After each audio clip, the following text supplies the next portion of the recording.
네, 조금 거리를 두면서 그러나 애정을 갖고서 내부 비판도 하면서 여러 얘기도 전해주시는 분. 앞서 저희가 민주당 이야기는 현근택 변호사에게 들어봤고요. 이번엔 국민의힘 이야기입니다. 여야가 극적 합의를 해서 본회의에 참석을 했고 의장단도 선출됐습니다. 하지만 넘어야 될 산도 많고요. 국민의힘 내부 상황도 조금 복잡하죠. 김근식 국민의힘 전 비전전략실장 연결해서 이야기 들어보겠습니다. 교수님 안녕하십니까? 네, 안녕하세요. 김근식입니다. 예, 이 여당에게 공을 넘겼는데 여당이 꿈쩍도 않는다 이런 비판들이 많았는데 결국 국회 본회의에서 만났고요. 의장단 선출됐습니다. 어떻게 평가하십니까? 네, 어쨌든 우여곡절을 겪었고 늦게 이루어졌지만 하반기 원구성이 원만하게 일단 첫 시작을 여야 합의로 했기 때문에 네네. 다행스러운 결과라고 생각을 하고요. 네. 사실은 여당 야당이 원구성 자체부터 싸우기 시작하면 네. 그 일을 할 수 있는 국회의원들이 일을 할 수 없게 되지 않겠습니까? 그렇죠. 그러면서 보면 이번에 의장단을 여야가 같이 합의해서 구성을 했고 이제 남아있는 과제들이 또 여러 가지 있습니다만 그렇죠. 어제 원구성의 의장단 합의 선출이라는 그 협치의 정신을 살린다면 앞으로 상임위원장이나 아니면 사개특위에 관련된 것도 결국 지혜를 모아서 원만하게 합의가 될 수 있기를 이렇게 기대를 해보겠습니다. 예, 좀 뒤에서 또 넘어야 될 산이 많은데요. 그 부분 여쭤보겠고요. 정진석 의원은 부의장직을 계속 맡기로 했습니다. 이게 사례가 예. 있나요? 좀 이례적으로 보시는 분도 그게 있습니다. 이제 아마 좀 궁금해하시는 분들이 계실 텐데요. 네. 그 2020년 21대 총선 끝나고 민주당이 절대 다수석을 가졌는데 원구성 과정에서 네. 민주당이 좀 일방적으로 이제 원구성을 강행을 했지 않습니까? 네. 모든 위원장을 다 상임위원장을 상임위 독식 뭐 이런 비판이 많았죠. 독식을 해가지고 그 와중에 이제 그 당시에 그 야당이었던 국민의힘에서는 그 부의장이 본래 야당 몫은 안에 있었는데 네. 그 부의장석을 저희들이 받지 않았습니다. 아, 네. 그래서 정진석 부의장이 선출된 게 전반기 국회가 개원된 이후인 2021년 9월이었습니다. 네, 좀 늦게 됐군요. 늦게 부의장이 선출이 돼서 부의장 임기를 시작했기 때문에 네. 보통 통상은 전반기 부의장 2년, 후반기 부의장 2년이거든요. 그렇죠. 그래서 아마 정진석 부의장이 늦게 부의장 선출됐다는 것을 감안해서 이번에 하반기에도 어제는 부의장을 선출된 다음에 이제 금년 말까지 임기를 좀 더 하시는 걸로 하고 그 이후에 하반기 부의장을 뽑을 것으로 예상이 됩니다. 네. 자, 사개특위 산을 어떻게 넘어야 될지 잘 모르겠습니다. 의원 수로 일단은 기준을 짜야 된다라는 의견과 5대5로 하고 국민의힘이 위원장을 해야 한다라는 의견이 팽팽합니다. 어떻게 절충안이 만들어질까요? 글쎄요, 이제 가장 지금 남아있는 과제는 사개특위 구성인데요. 이걸 이제 민주당에서는 지난 그 원내대표 간의 양당 합의에 따라야 된다. 네. 이렇게 주장을 하고 있고, 우리 국민의힘의 권성동 원내대표는 이미 그 합의서는 깨졌다. 네. 왜냐하면 국민 여론을 우리가 늦게나마 받아들여서 검수완박 입법이라는 걸 우리가 할 수 없기 때문에 그 양당 원내대표가 했던 합의서는 일단 그 백지가 됐다고 입장을 갖는 것이기 때문에 네. 그 입장 차이를 어떻게 좁혀나오냐가 제일 중요할 것 같고요. 네. 근데 이제 제가 볼 때는 그 검수완박이니까 무조건 사개특위는 반대한다라는 강경한 입장이 있고 네. 그다음에 양당 원내대표 간에 합의를 했기 때문에 그걸 따라야 된다는 또 민주당 입장이 있습니다만 어제 원구성 협상 과정에서 일정 정도 상호 양보안이 좀 나왔지 않습니까? 예.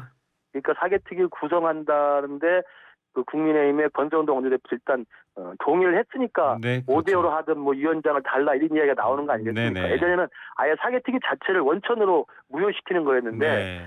그래도 구성을 할 수 있다는 전제하에서 새로운 안을 가지고 나왔다는 점에서 저는 긍정적이라고 봅니다. 예. 그래서 민주당이나 국민의힘이나 이 사개특위 문제에서 전부 아니면 전무라고 하는 이런 그 벼랑 끝 그 대치가 아니라 네. 사개특위를 구성하되 여야가 원만히 합의할 수 있는 네. 그런 좀 그 안을 좀 만들어낸다면 서로가 양보가 가능하지도 않을까 이렇게 생각을 해봅니다. 예, 서로의 양보가 가능한 그래도 방향성은 일단 같은 방향으로 가고 있다라는 게 보이고요. 네네. 예, 법사위원장 자리는 국민의힘이 이제 가져가게 될 것 같아요. 그런데 그렇죠. 예. 일단 정부가 출범하고 여러 입법들이 지금 산적해 있고 정부가 해야 될 일이 많기 때문에 이것도 좀 빨리빨리 추진이 되고 또 구성이 완료돼야 될 것 같은데 어떻게 될 것 같습니까?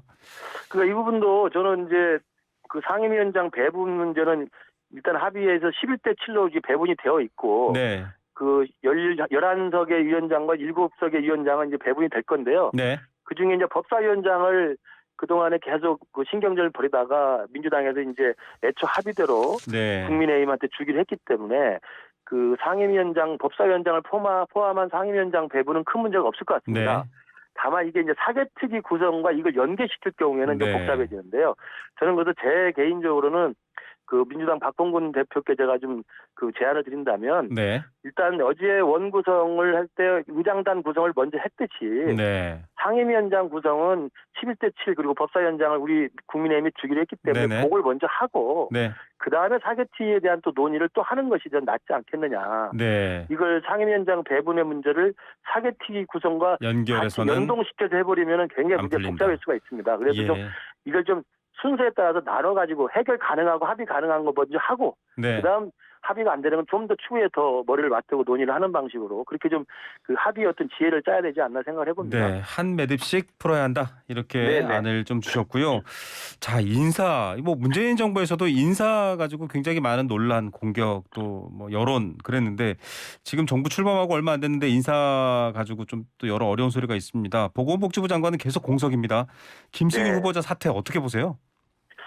뭐 늦었지만 뭐 본인이 그 자진 사퇴 방식으로 대통령에게 부담을 좀 덜어줬다는 면에서는 뭐 만시지탄 있습니다만 환영할 만한 일이고요. 네, 그리고 이제 애초에 그 문제 제기가 계속 됐던 것들이 그 정치 자금을 좀 사적으로 네네. 썼다는 것들이 계속 나왔었는데 네, 그게 국민들이 볼 때는 상당히 눈살을 찌푸릴 수밖에 없는 게 너무 알뜰하게 조그만 액수인데도 불구하고 그 정치 자금을 개인적으로 쓴 거예요. 예, 회계 실수라고 했는데 뭐 자동차 광택으로 쓰고 뭐 이렇게 되어버렸습니다. 그럼요. 그래서 뭐 본인은 좀 억울하다고 합니다만 뭐 실무상의 착오라고 해명을 합니다만 누가 네. 봐도 그것은 정말 그 주머니 있던 쌈짓돈 꺼내 먹듯이 네. 정치자금법을 그렇게 정치자금을 모은 것을 사적 용도로 썼기 때문에 그러면서 국민들이 볼 때 약간 좀 염치가 없어 보이는 측면이 있었던 것 같습니다. 네, 그런 도덕성에 좀 타격이 있어서 본인께서 이렇게 사퇴를 하신 것으로 보이고요. 네, 그다음에 이제 지금 보건복지부 장관이 연달아서 두 분이 계속 맞아요. 낙마했기 때문에 네.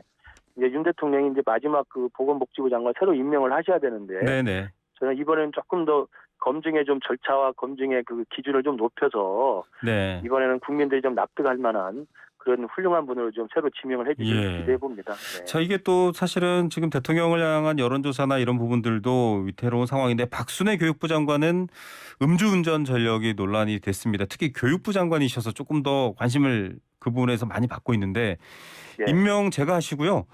예. 그동안 야당이랑 언론 공격받느라 고생했다 또 이렇게 동료도 했습니다. 이거 글쎄요. 윤 대통령의 이런 발언들 어떻게 보십니까?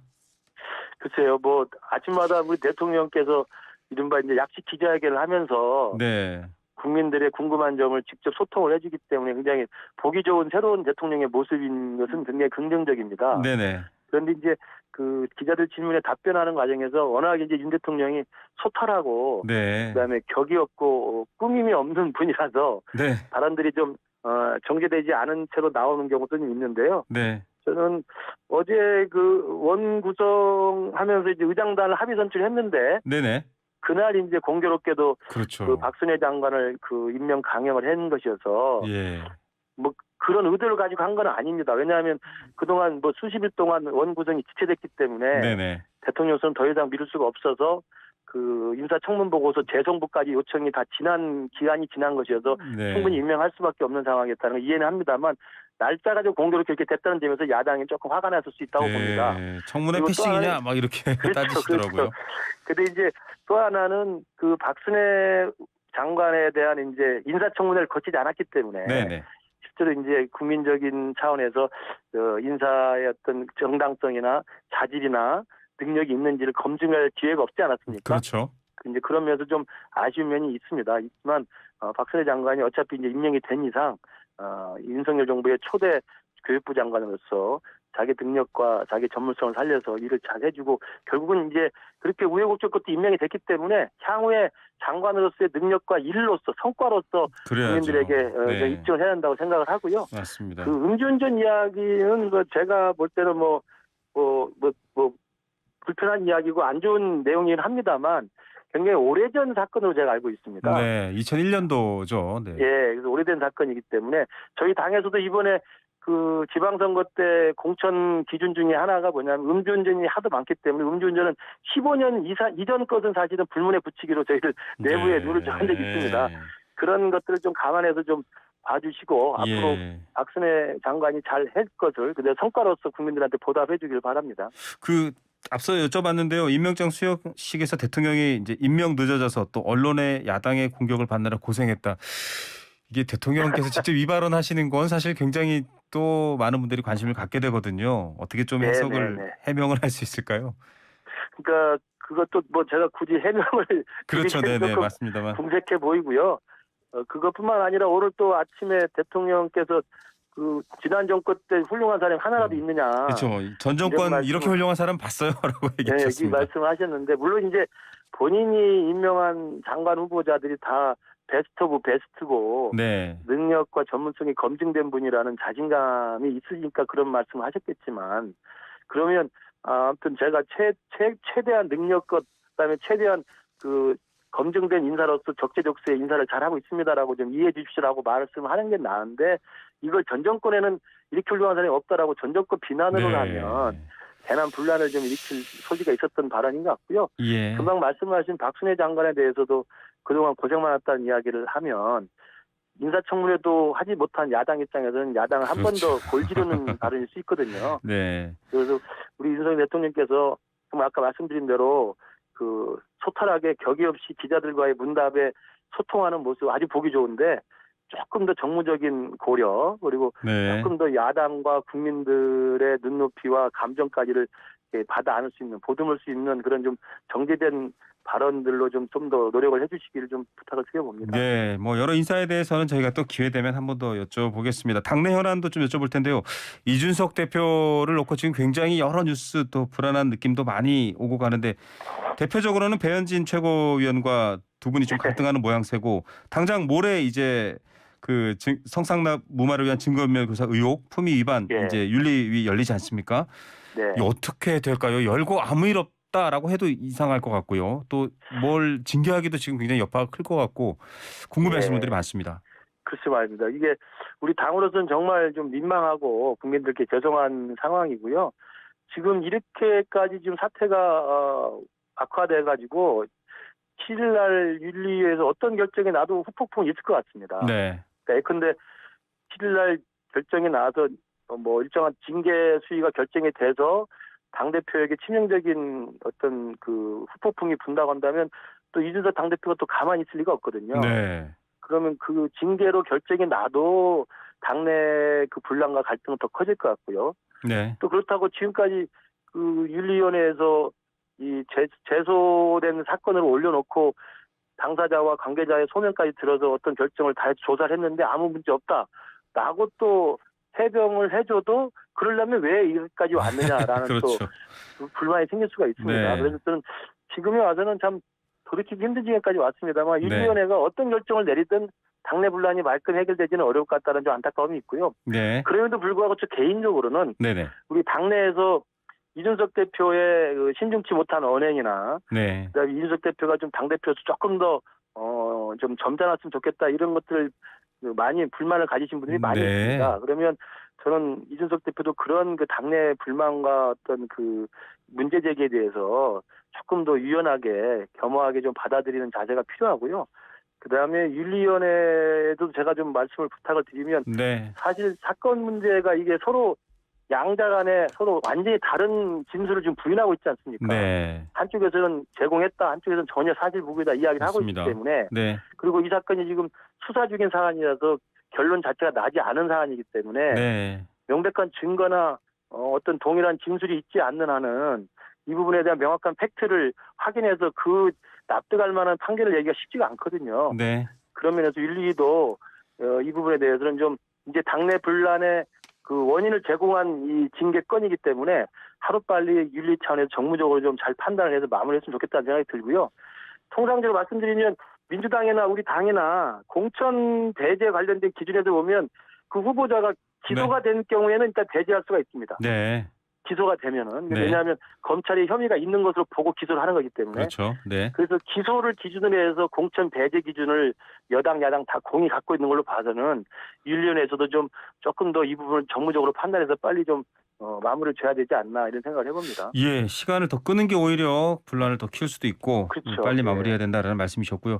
교수님께서 또 국제 정치라든지 이런 분야도 전문가신데 이번에 네. 이제 나토 정상회의 다녀왔지 않습니까, 대통령이? 네. 이게 북중러 한미일 이렇게 뭉치는 게 우리에게는 불리할 수도 있고 또 거기에서 러시아와 중국을 압박하는 자리에 별로 대책 없이 간 거 아니냐 이런 혹평하시는 분들도 있고요. 다자 외교의 무대에 첫 데뷔를 잘했다라고 또 호평하시는 분도 있습니다. 교수님 어떻게 판단하세요?